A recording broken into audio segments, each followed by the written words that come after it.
قسمت داستانی دقیقی شاعر. شما میدونید پیش از فردوسی دقیقی طبق بعضی روایت ها مروزی اکثر روایت ها و طبق بعضی روایت ها توسی شروع میکنه به نوشتن شاهنامه، ولی ناکام میمونه. و کار بزرگی که فردوسی انجام میدهد این است که اون 1000 بیتی که او از پادشاهی قسطس به عنوان آغاز شاهنامه سروده بود، آن را در بطن شاهنامه خود جای به همون صورتی که دقیقی نوشته بود، تغییر نمی‌دست، ولی تاکید نقد میکند آن نقد ناتندرست میگه، بدون سخنهای ناتندرست. داستان دقیقی شاعری چو از دفتر این داستانها بسی همه خواند خواننده بر هر کسی. از اون دفتر شاهنامه منصوری که تعریف کرد، اون شاهنامه ابو منصوری بود. این شاهنامه رو ابو منصور والی خراسان با گرد آوردن دانندگان داستان‌ها و روایت‌های کهن کتاب کرد. چند نفر رو جمع آورده بود از سراسر ایران و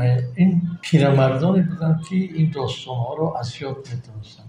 من گفتم که از این شاهنامه به نثر نوشتن که از آن تنها یک برگه از مقدمه‌ای که باران دانشمندان نوشتن باقی مانده است. اما چو از دفتر این داستان‌ها بسی همه خواند خواننده بر هر کسی. جهان دل نهاده بدین داستان همه بخردان نیزو هم راستان. جوان بیامد گشاده زبانش باز روان. سخن گفتن خوب و روشن روان. به نظم آرم این نامه را گفت من، از او شادمان شد دل انجمن. این کار انجام شد، شاهنامه منصور انجام شد و یک جوان بسیار فصیح زیبا سخنی بخرد دانشمند آمد و گفت که من این را نظم میکنم. نثر رو در اون زمان هنوز نهایی نمیدونستن، یک کار ماندگار نمیدونستن اثر نثر رو. تا نظم نمیشد آن را به حسابی کتاب ثابت و استوار نمیشناختن و این یک مهم است که در ما آشکار شد که حتما باید نظم کنن. و دیگر این که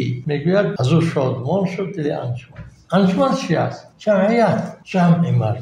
یعنی این کاری دست جمعی شده بود. حتی خبر این که دقیقی شاعر آن رو نظم میکند دل مردم را شاد کرد. این کار مهم انجام میشد. به نظم آرم این نامه را گفت من، از او شادمان شد دل انجمن. جوانیش را خوبی بد یار بود، ابابت همیشه به پیکار بود. بدان خوی بد جان شیرین بدار، نبود از جهان دلش یک روز شاد. فردوسی میگوید که متاسفانه این جوانی او با خوی بد، اخلاق بد همراه بود. البته از این اخلاق بد ناراضی بود چون که بخرد بود، خردمند بود. ابابت همیشه به پیکار بود، یعنی عذر است. چون فردوسی میدوند که درباره آدمی گذشته مرده استعداد است و در غیبش باید یاد نیکو کند یا اگر یاد نیکو نیست البته عذری برای آن میگوید که ابابت همیشه به پیکار بود، یعنی از آن بدی که در زمینش بود با آن آشتی نکرده بود، با آن نبرد میکرد.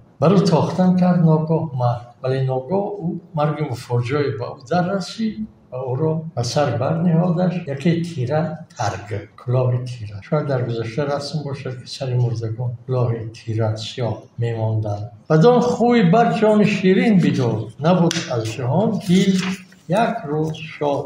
دیلش دیلش رو میکشن. بعد در ادبیاتون تمام کوتاه هست میشه. دیل نیست. همین یک رو در فردوسی میبینیم که کشش خورده. دیل شد. یکا یک از او بخت برگشته شد، به دست یکی بنده برکشته شد. یکی از غلامان دقیقی رو میکشن. میگوید ابو خود که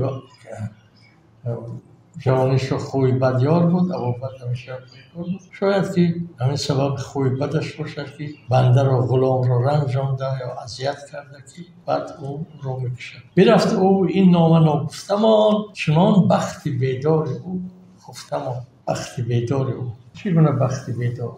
یعنی او بیدار وقت بود که همین ایده به سرش آمد و نظم کردن شاهنامه دست، ولی بختش را با مرگ او خواب. خدایا ببخشا گناهی بر، بیفزای در حشر جایی بر. چون برای او از خدا آمرزش طلب میکند و میخواهد که در بهشت جایش دهد، در حشر در روز قیامت جایگاه او را خداوند بلند میکنند. گفتار اندر بنیاد نهادن کتاب. دل روشن من چو برگشت از اوی، سوی تخت شاه جهان کرد روی. که این نامه را دست پیش آورم، ز دفتر به گفتار خویش آورم. مگر خود درنگم نباشد بسی، میباید سپردن به دیگر کسی. فردوسی هم به این نیت گرفتار میشود که میگوید گفتم که زودتر با این کار سر کنم که شاید که زندگی من برآورده کردن این مهم کفایت نکند یا حالت پیش آید که من از توان ادامه این کار عاجز شوم و اون وقت چیزی داشته باشم در دستم مثل دقیقه شاعر که با کسی بگذارم که او دوام دهد. نگاه کنید از این گفتگوها باز بیشتر معلوم می شود که جمع کردن شاهنامه و نظم کردن شاهنامه و یک ایده فراگیر ملی تبدیل شده بود در یک ایده که داوطلبانه به میدان پیکار می برآمدند مردم برای این کار را انجام دادن با افتخار احساس بزرگ مسئولیت. مگر خود درنگم نباشد بسی، بباید سپردن به دیگر کسی و دیگر که گنجم وفادار نیست، همان رنج را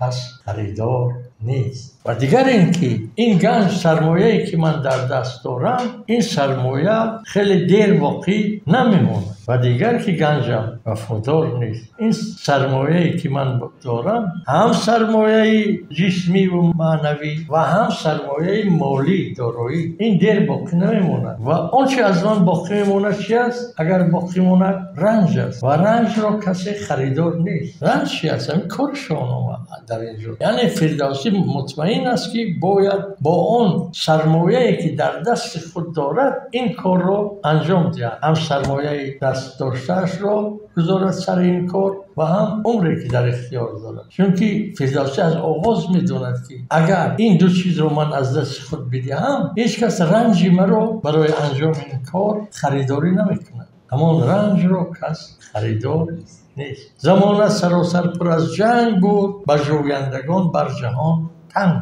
کریزیس، بحران بود. دنیا پر از آشوب بود. نگاه کنید فردوسی در چه زمانی و در چه احوالی چنین شاهکار بزرگ را با وجود می آورد. زمان بحران، زمان جنگ‌های پیاپی. برای این گونه یک چند بگذاشتم، سخن را نهفته همه داشتم. یعنی رازی خود را با کسی آشکار نمی‌کرد. ندیدم کسی کش سزاوار بود، و گفتار این مرا یار. ز نیکو سخن به چی اندر جهان، برو آفرین از کیهان و مهان. اگر به نبودی سخن از خدای، نبی کی بودی نزد ما رهنما. اگر نزد خداوند بهترین چیز سخن نمی بود، چطور همه چیز رو مانده خداوند کلامش رو فرستاد، سخنش رو فرستاد. اگر به نبودی سخن از خدای، نبی کی بودی نزد ما. نبی اینجا نبی نوشتن، پیغمبر فهمیدن، اینجا نبی می نوشتن بهتر بود.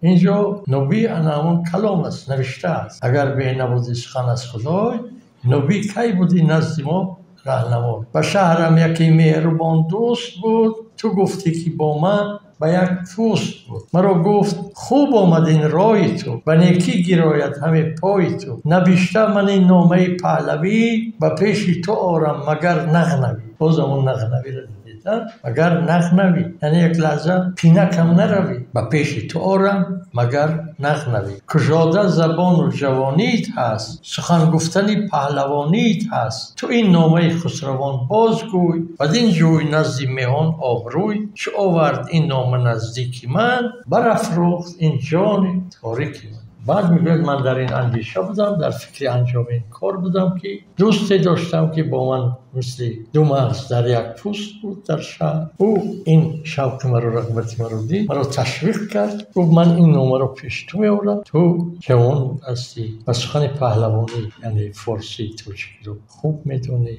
و این کار رو انجام بده و این کار مایه افتخار و آبروی تو میشه. اون شخص رو معرفی میکند برای ما در ادامه فردوسی. میگوید اندر ستایشی ابو منصور ابن محمد. این ابو منصور ابن محمد است، والی خراسان که پدرش بابایش یا پدرش نیست. ابو منصور نام داشت و والی خراسان، یکی پسری اون یا نبیره اون ابو منصور که شاهنامه رو جمع کرده. این هم ابو منصور. عجیب کنیت فردوسی هم ابو منصور. باز چند نفر دیگر که به هم شاهنامه سر و کار دارن کنیتشون ابو منصور است.